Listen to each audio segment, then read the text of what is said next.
செம்மொழி தமிழ் ஆய்வு மத்திய நிறுவனம் மற்றும் ஸ்ரீ ஜெயேந்திர சுவாமிகள் கல்வி குழுமம் இணைந்து நடத்திய அகத்தியரும் தமிழும் தேசிய கருத்தரங்கு பாளை விஎம் சத்திரம் ஸ்ரீ ஜெயேந்திரா சுவாமிகள் வித்யா கேந்திரா சிபிஎஸ்இ பள்ளியில் நடைபெற்றது. நிகழ்வில் ஒளியில் உதித்த உத்தமர் என்ற தலைப்பில் உரையாற்றிய பேராசிரியர் மருத்துவர் சுதா சேஷையன் அவர்கள், அகத்தில் வெளிச்சம் கொண்டவர், கும்பத்திலிருந்து ஒளி பிழம்பாய் தோன்றியவர், சிவனுக்கு நிகரான சக்தி படைத்தவர், பண்டைய இலக்கியங்களில் போற்றி பாடப்பட்டவர் அகத்தியர் என்று உரைத்தார்.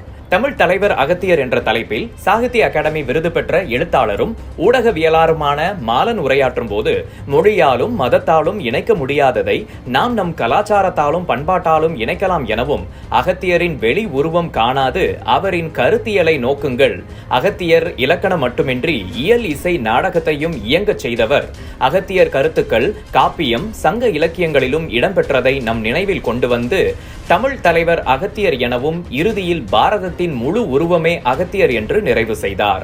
அகத்திய மாமுனியும் பொதிகை மலையும் என்ற தலைப்பில் பேராசிரியர் முனைவர் சவுந்தர மகாதேவன் மற்றும் திருநெல்வேலி அகத்தியரும் சித்த மருத்துவமும் என்ற தலைப்பில் சித்த மருத்துவர் வனிதா சிறப்புரையாற்றினர்.